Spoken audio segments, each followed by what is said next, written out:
ladies and gentlemen, here it is. It's the Restoration Druid, and it is just as baller as it is on live. I hope you enjoy this. But what we're looking at here is what kind of healing can it do? Well, guys, it's basically the same thing. You've got a whole array of talents, end up changing exactly what you're doing. Your cooldowns, your incarnation is still a talent. You've got tranquility. You've also got a talent that reduces the time on tranquility by 60 seconds. So it brings it from a 3-minute cooldown down to a 2-minute cooldown. Absolutely amazing.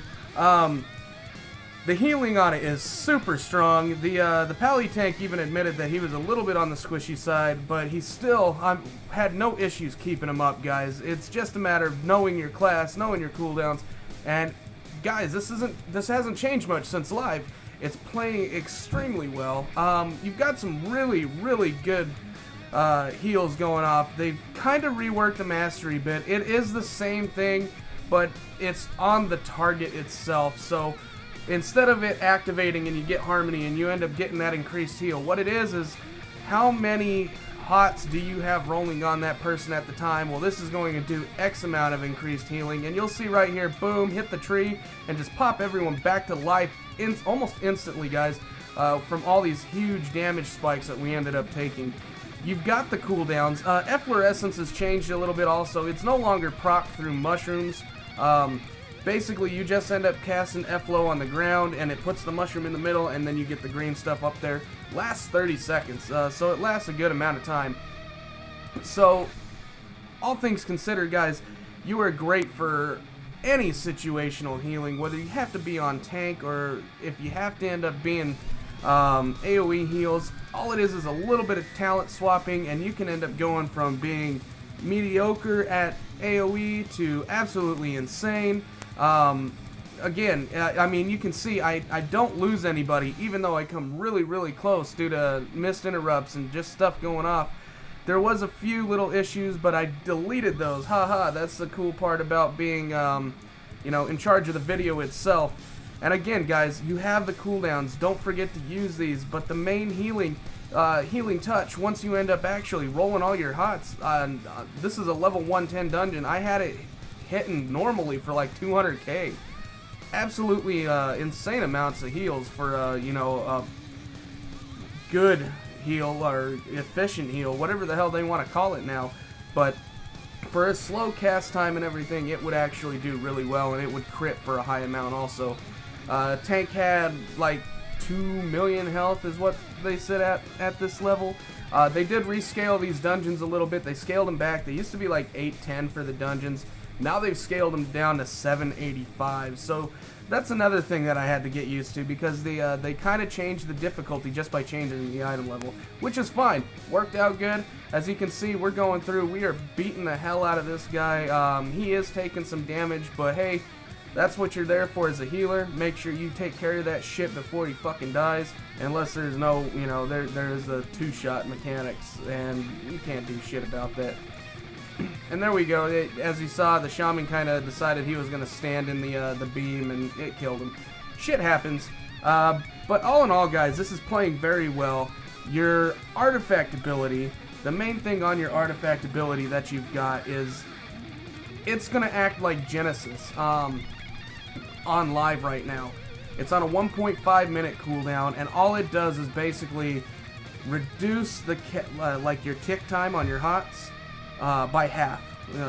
So it just makes your hots tick extremely fast for 8 seconds. It's almost like having a small tranquility if you've got your hots out. And tranquility's kind of gotten a little bit of a change also, guys. It no longer puts the heal over time effect on. It's just an actual heal that goes up, just to bring that into perspective also. So there's been a few minor changes, but nothing real big. Class is playing very well. The heals feel very strong. I wanted to do some raid testing on this thing today, but the servers just blew up, and no one could end up getting in on the mythic first part. Or at least I couldn't get back in after everything broke, so don't quote me on that. Some people probably got some decent stuff, as where I got screwed in the situation, because well, you go to log in and you get a black screen saying it can't find the servers. You got an issue. But back to this, when you go and you play as this Resto Druid, guys, if you play one in live right now, you're not going to have an issue with it. It plays basically the same way. Iron Bark is on a 1 minute cooldown unless you spec into it, then you can bring it down to 30 seconds. And it also increases, whenever you spec into it, you not only bring it down to 30 seconds, but you also increase the healing to that person by 20%. Really nice for a tank cooldown, guys. And like I said, you can really quickly change which way you want to go, from tank heals or if you want to go to raid heals. Very simple, very fast, very efficient, and works great in all attributes. I mean, you have no problems whatsoever on how this is playing right now. Again, huge damage on this. This boss, I mean, it was crushing in a couple other... I just did this not too long ago on a tank of mine, and the healer could not keep up with the damage, and I don't see why. It was another Druid. This was insanely easy, guys, and just so you know, I have the first ability in the talent tree only, and I do that on purpose just so I know exactly where these are sitting, because I don't want to have the situation where it's like, okay, well, this one's got more power than the other, that one's got... No, I take this down to an even playing field. That way, everything is 125%.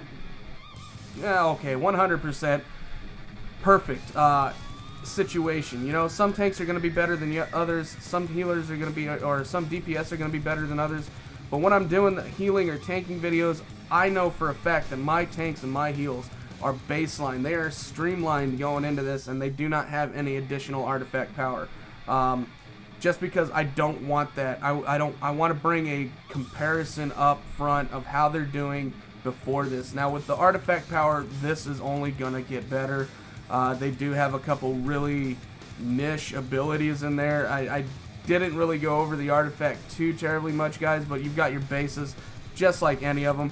Increased healing on this ability, or increased healing on that ability, or when you cast Tranquility it does this.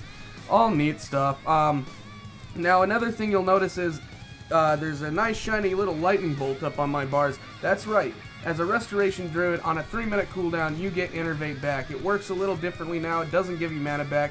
It works a little odd. What it's going to do is it's going to make it to where for the next 10 seconds, whoever it's cast on actually doesn't end up using any mana.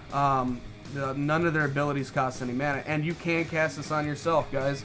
So something to think about when you're getting ready to do a bunch of AoE healing, or you're going to pop Tree Form and hit a bunch of regrowths. You can use Innervate on yourself and just make sure that you're not using any of that extra mana, at least for 10 seconds of it. So something to think about, something that'll go into play live whenever you actually do this. But I just wanted to let you guys know exactly how this is working right now. It is working the same as live. It is very fun to end up doing. It is almost to the point of being a little on the overpowered side compared to some, because the hots and the way the ticking damage works now, it's way more progressive. It almost feels like a BC Druid, to where you can just basically spam your hots and beat everybody's ass on the meters. So a little bit more of a feel on that. But again, guys, we are coming to an end on this video. I want to let you know, thank you very much, and I hope you enjoyed the video.